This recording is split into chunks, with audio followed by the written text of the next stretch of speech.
자다가도 어떤 때는 치가 나갖고 내가 일어나서 이렇게 주물르고 자요.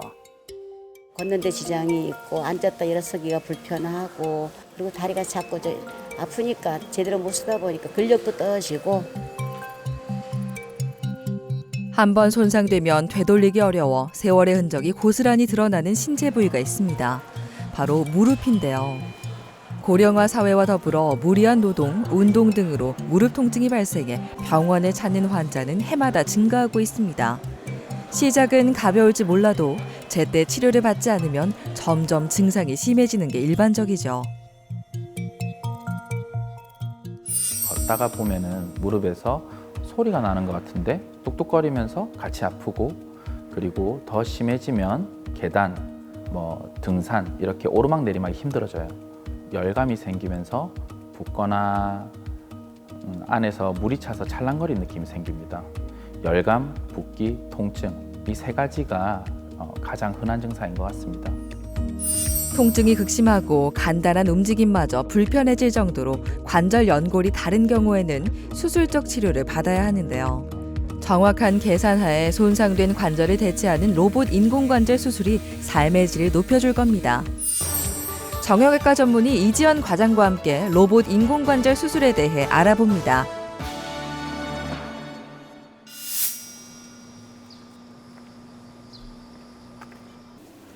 김유선 씨가 느끼는 무릎 통증은 아주 오래전부터 시작됐습니다. 시간이 흐를수록 증상은 점점 심해졌죠.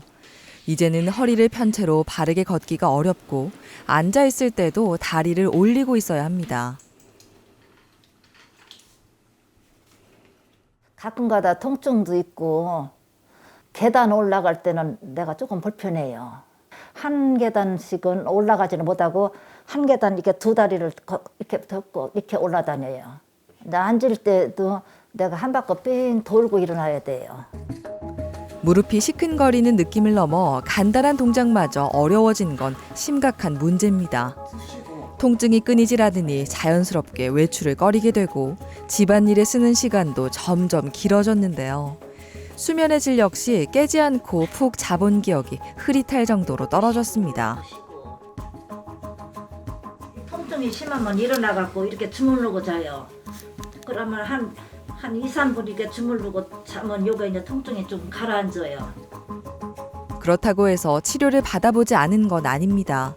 오랜 시간 동안 다양한 보존적 치료로 통증을 가라앉히기 위해 노력해왔는데요. 그 효과는 김유선 씨의 바람과 다른 길을 걸었습니다. 침 맞고 하여튼 쭉 10년 동안 병원을 다녔어요.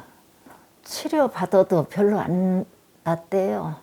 예, 이제 그때뿐이지 주사 맞고 여기 물리치료하고 또 침 맞고 이제 그런 거지요.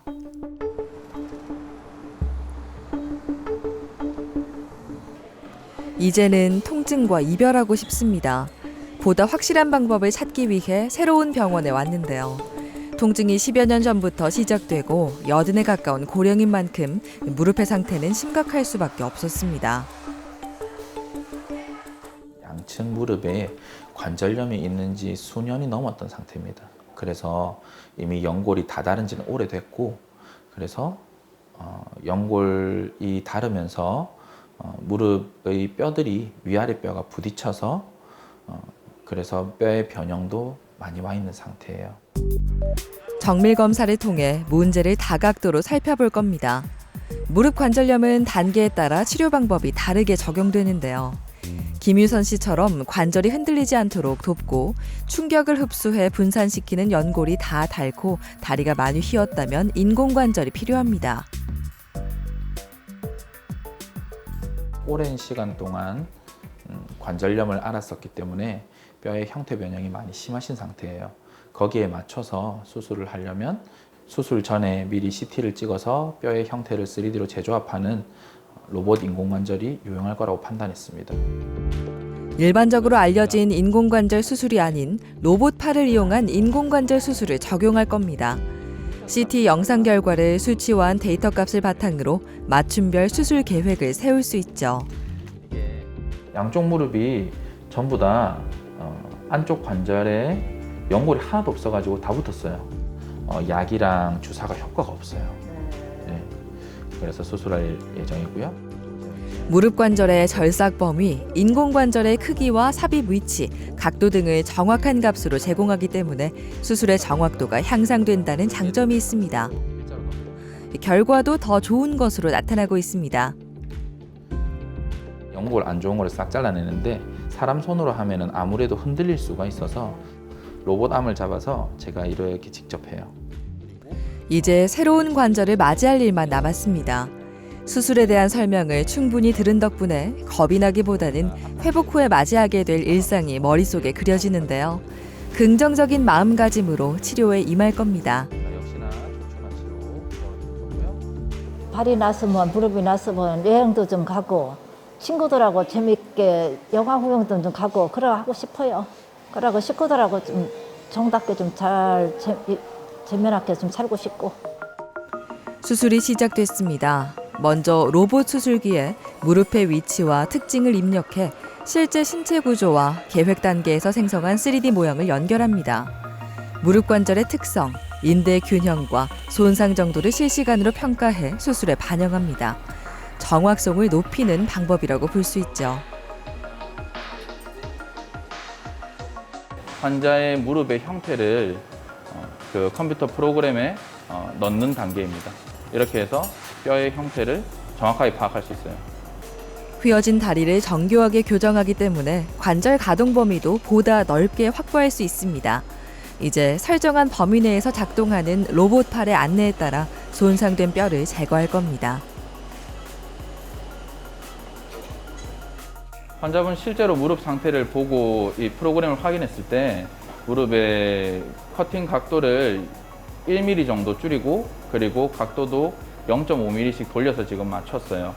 프로그램으로 시뮬레이션 상에서는 가장 안정적으로 판단되고 고정력이 좋아서 이 상태로 커팅하겠습니다. 실제 인공관절 삽입부를 절삭할 때는 접촉 경계면인 햅틱 존이 형성됩니다. 설정된 범위만 절삭하도록 설계해 정밀한 작업을 진행하는데요. 실제로 계획된 수술 범위에서 1mm라도 벗어나면 로봇이 자동으로 멈추기 때문에 뼈를 최대한 보존할 수 있습니다. 손상된 뼈를 제거하고 나면 다리의 중심축에 맞춰 인공관절을 삽입합니다. 이제 통증에서 벗어날 수 있을 겁니다. 무릎이 휜 정도랑 관절염으로 인해서 내측의 골격이 많이 상승돼 있었는데 그거를 다 정리하고 이제 수술하고 나서의 결과물은 굉장히 마음에 들었습니다. 수술은 잘 됐고요. 이제 앞으로 한 3일째까지만 안정을 취하고서 그 이후부터는 걷는 연습, 그리고 서는 연습, 굽히고 펴는 연습 이런 것들을 통해서 재활을 하고 빨리 걸으실 수 있도록 준비를 해야죠. 수술은 잘 끝났습니다. 무사히 회복해 가벼운 걸음으로 퇴원하길 바랍니다. 관절경으로 이제 안쪽에 지저분한 것만 정리를 하는 경우도 있고 아니면 절골술이라고 해서 자기 관절을 보존하는 방법들이 있습니다. 이런 경우는 이제 관절염이 그렇게까지 심하지 않은 경우에 생각할 수 있고요. 이런 치료들을 해도 호전이 없을 것이라고 판단되는 심한 말기의 관절염에서 최후의 수단으로 인공관절 치환술을 고려하게 됩니다.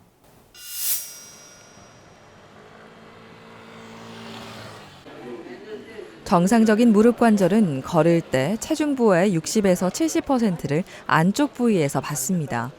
따라서 연골이 손상되기 시작하면 내측 관절 공간이 줄어들고 그 결과 다리가 점점 O자형으로 변하죠. 염현종 씨는 특히 오른쪽 무릎이 불편했습니다.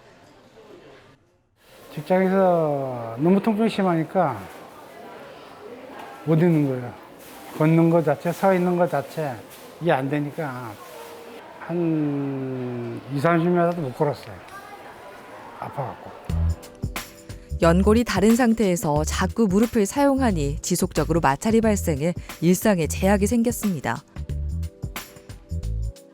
직장 생활마저 어려워질 정도로 상태가 심각해진 후로는 수술을 고려하지 않을 수 없었죠. 환자분 상태는 이제 오른쪽 무릎을 엄청 많이 아파하셨어요.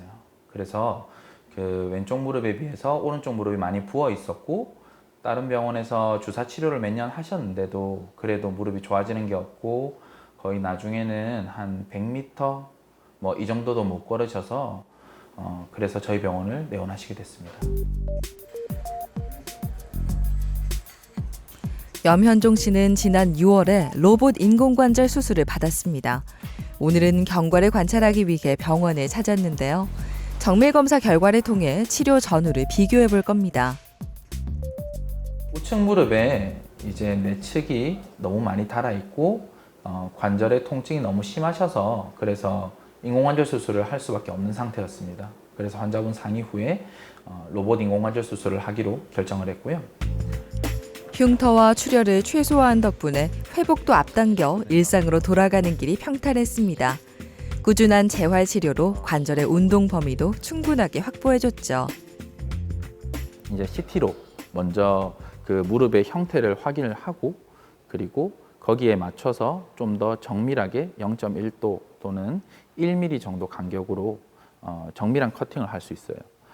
이 수술을 하는 과정 중에서도 사람의 손으로 자르게 되면 이제 쉽게 생각하면 전기톱이 흔들리게 되는데 로봇 인공관절 치환술을 할 때는 이제 전기톱이 흔들리지 않도록 로봇 암을 잡고서 사람이 수술을 하기 때문에 그 과정이 좀 더 정교하고 정밀해질 수 있습니다. 흔히 인공관절 수술을 하면 무릎을 잘 굽힐 수 없을 거라고 생각하는 경우가 많은데요. 의술이 많이 발전한 만큼 재활 치료까지 잘 이루어지고 나면 무릎을 편하게 쓸 수 있습니다. 이 정도면 걸으시는데 큰 문제 없이 무릎 굽히는 거 이 정도면은 한 130도, 140도 가까이 나옵니다. 이 정도면 걱정 없어요. 굉장히 안정적인 거예요. 그리고 무릎이 뻣뻣해지거나 이런 것도 전혀 없어요. 괜찮아요. 굽히고 펴는 거 다 좋고 근력 좋고 이 정도면 100점입니다. 걱정하지 마십시오. 네. 연골이 다르면서 휜 다리는 이제 곧게 펴져 있습니다. 사진으로 비교해 보니 그 차이가 확연합니다. 수술을 받고 나면 무릎에 가해지는 체중을 최소화하면서 회복을 도와야 하는데요. 무중력 보행 장치는 최대 80%까지 공기압으로 체중을 받칠 수 있어 무중력에 가까운 상태에서 보행 연습을 할 수 있습니다. 비디오 모니터 시스템으로 보행 패턴을 확인해 빠르고 정확한 재활에 도움을 주죠. 기계가 이제 무중력이니까 기계가 몸을 무게를 좀 줄여주니까 써주니까 힘은 들어도 도움이 많이 됩니다. 일단 걷는 거, 많이 걷는 거 지금까지 못했어요. 몇 시간씩 걸을 수 있는 그런 거 한번 해보고 싶습니다.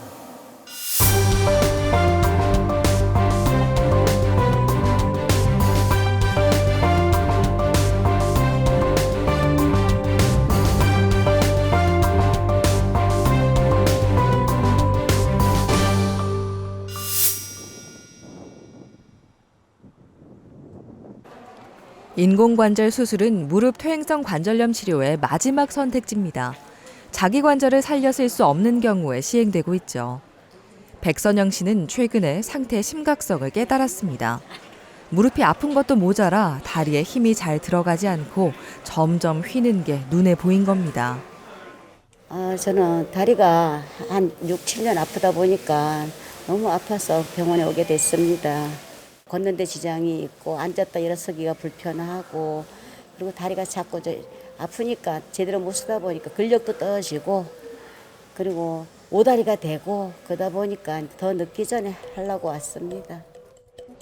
연골이 얼마나 닳고 다리가 얼마나 휘었는지 뒤뚱거리는 걸음걸이만으로도 짐작해 볼 수 있습니다. 정밀 검사로 정확한 상태를 살펴볼 건데요. 보존적인 방법으로 통증을 누르기에는 효과를 볼 수 있는 시기가 지나간 지 오래입니다. 그래도 주사도 맞아 보고 약도 먹어보고 잠시 그건 잠시더라고. 근데 그 약의 힘에 의해서 좀 덜 아픈 것 같았는데 이제 제가 요새 근래 좀 변화가 있어서 약을 이제 끊었어요. 끊다 보니까 이제 진짜 다리가 아픈 걸 아는 거라 이제. 무릎 관절염은 남성보다 여성이 더 취약한 경향을 보입니다. 상대적으로 뼈가 가늘고 무릎을 지지하는 근력이 약하기 때문인데요. 또한 완경 후 여성 호르몬이 감소하면서 골 손실이 이루어져 질환에 노출되기 쉽습니다. 물론 잘못된 자세들도 영향을 주죠. 보통 한국에서는 이제 절을 하거나 무릎을 쪼그려 앉거나 양반다리를 하는 이제 자세들이 유달리 더 많아요. 특히나 그런 자세들은 무릎의 통증을 좀 더 유발할 수 있어요. 그리고 연골에도 좋은 영향을 미치지 못하고요. 반일하거나 아니면 옛날 화장실 앉는 자세, 쪼그려 앉는 자세죠. 그리고 무릎을 꿇거나 절하는 자세, 양반다리 등은 무릎에 좋은 영향을 미칠 수가 없어요. 그런 자세들은 피하는 게 더 좋습니다. 잘 계셨습니까? 힘들죠? 천천히 앉아보시죠. 정밀 검사상에서도 흔히 오다리라고 표현하는 내반슬이 뚜렷하게 관찰됐습니다. 얼른 수술을 결정해야 통증으로 고통받는 시간을 조금이라도 줄일 수 있습니다. 지금으로서는 로봇 인공관절 수술이 백선영 씨에게 최선의 방법입니다. 인공관절을 하고 나서도 술 후에 내반슬의 정도가 좀 남아있는 경우들이 있어요. 로봇 인공관절 수술을 하게 되면 그 각도랑 내반슬의 교정 정도까지도 저희가 수술 전에 미리 플랜을 세울 수 있고 수술 중에도 정교하게 그 각도를 조절하면서 환자분의 무릎 정렬을 정확하게 만들어 드릴 수 있어요. 그래서 인공관절 수술을 로봇으로 시행해야겠다고 판단했습니다. 수술을 하면 바르게 걸을 수 있다는 설명을 듣고 나니 백선영 씨의 곁을 지킨 가족의 마음도 한결 가벼워졌습니다. 긴 시간을 고통 속에서 살아온 만큼 수술이 잘 끝나고 일상으로 돌아가면 함께 많은 시간을 보내고 싶은 마음입니다. 걷고 다니는 게 그 별로 예사로 생각했어요. 건강할 때는. 근데 지금은 그냥 마음대로 걷고 싶고 산에도 올라가 보고 싶고 그냥 자꾸 눈물 나라 그래가지고 그 좋은 데도 가고 싶고 여행도 가고 싶고 그렇습니다. 수술이 잘 돼가지고 좋은 결과가 있으면 이제 거기에 바람이고 그렇습니다. 고생 많이 했으니까 빨리 완쾌돼서 좀 편하게 다녔으면 좋겠어요. 보내드리고 싶어도 걸을 수가 있어야 보내드릴 수 있고 어디 같이 가고 싶어도 걸을 수가 있어야 같이 갈 수 있으니까 저는 빨리 좀 편하게 걸으실 수 있었으면 좋겠네요. 기다림 끝에 수술일이 다가왔습니다. 백선영 씨에게 제2의 삶을 선물할 시간. 무릎은 변형이 심할수록 정교한 수술이 필요합니다. 구조 또한 복잡하기 때문에 수술 과정에서 오차를 최대한 줄이는 게 만족도를 높이는 길이죠. 무릎뼈를 정확하게 절삭하고 엉덩이와 무릎, 발목으로 이어지는 중심축을 맞출 겁니다. 무릎이 안쪽이 너무 많이 닳아서 좁아져 있는 향상 보였습니다. 자, 각도를 2.0도 돌립시다. 그 다음에 플래닝 확인을 하면 이제 프로그램상에서 안쪽 바깥쪽의 그 빈 공간, 갭이 일정한 것을 확인할 수 있습니다. 로봇 인공관절 수술은 절개 부위가 작고 인대 및 신경 등 연부 조직의 손상을 극소화하기 때문에 고령층이나 만성질환자, 골다공증처럼 뼈가 약한 경우에도 시행할 수 있는데요. 수술이 끝나고 나면 적극적인 재활 치료를 통해 무릎이 뻣뻣하게 굳지 않도록 도와줘야 합니다.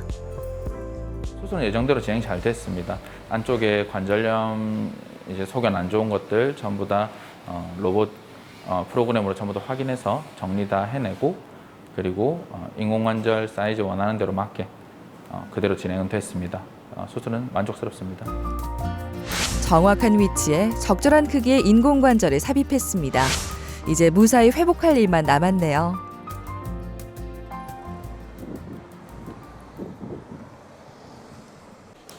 무릎 통증이 지속되면 스트레스 호르몬이 상승하고 신체 활동량이 줄어들어 전신 건강에도 악영향을 미치게 됩니다.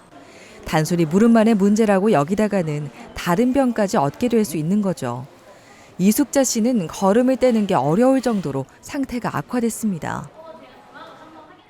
많이 아프고 주사를 맞아도 안 되고 통증 주사를 맞아도 효과 없고 또 걸으면은 이게 이제 제대로 자꾸 뜨끔뜨끔거리면서 많이 아프고 걷기도 힘들고 하여튼 이게 좀 오래됐었어요. 제가 간질이 오래됐는데 터지기는 요번에 이제 심해지기는 요번에 한 3, 4개월 됐습니다. 3, 4개월 돼가지고 치료해도 안 되고 또 막 모든 연골 주사야 뭐 통증 주사야 아무리 맞아도 안 되고 해서 여기를 찾게 됐습니다. 검사 결과 보존적 치료로는 효과를 볼 수 없는 관절염 말기였습니다. 안정성과 정확성을 높이기 위해 로봇 인공관절 수술을 시행했는데요. 여생 동안 무릎을 잘 쓸 수 있게 만들어주는 재활 치료를 거쳐 일상으로 돌아갔습니다. 보시면 무릎 굽혔다 폈다도 안정적으로 잘 되고, 그리고 보행 시에 전혀 불안감이나 꺾이는 거 없이 잘 걸으십니다. 그래서 이 정도면은 굉장히 수술 경과는 만족스럽고요. 수술한 지는 한 달 차, 무릎을 굽혔다 펴도 통증이 느껴지지 않습니다. 힘을 싣는 것도 어렵지 않죠. 다리가 곧게 펴지고 힘이 들어가니 남들처럼 평범하게 걸을 수 있게 됐습니다. 수술 경과가 좋다는 뜻입니다. 됐습니다. 이 정도면 걱정 없으시니까 이렇게 계속 그냥 쓰시면 됩니다. 알았죠? 100점입니다. 이 정도면 좋습니다. 인공관절의 수명은 20년 정도로 알려져 있습니다. 물론 어떻게 관리하느냐에 따라 수명이 좀 더 길어지거나 짧아질 수 있죠. 꾸준한 관리가 필요한 이유입니다. 무릎에 자극을 주는 자세는 삼가고 운동을 생활화한다면 오랫동안 잘 쓸 수 있을 겁니다. 수술 과정에서의 정교함도 중요할 거고, 그 외에 이제 수술 전에 무릎의 상태가 많이 휘어 있다면 수술 이후에도 좀 더 그 수명이 좀 짧아질 수 있겠죠. 재활 열심히 받아서 그래서 이제 무릎을 좀 더 관리를 잘 하고 충격을 받지 않는 활동 이런 것들을 염두에 둬서 운동 방향을 잘 교정을 하면, 그러면 요즘 인공관절 지환술은 기고도 좋고 그리고 발전도 많이 해서 잘 쓴다면 평생도 쓸 수 있습니다. 인공관절 수술을 한 후에는 수영이나 아쿠아로빅, 실내 자전거처럼 체중 부하가 적은 운동을 해주면 좋습니다. 이숙자 씨는 등산이 오랜 취미였는데요. 무릎이 완전히 회복하기 전까지는 무리가 가지 않도록 잘 관리해 보려고 합니다.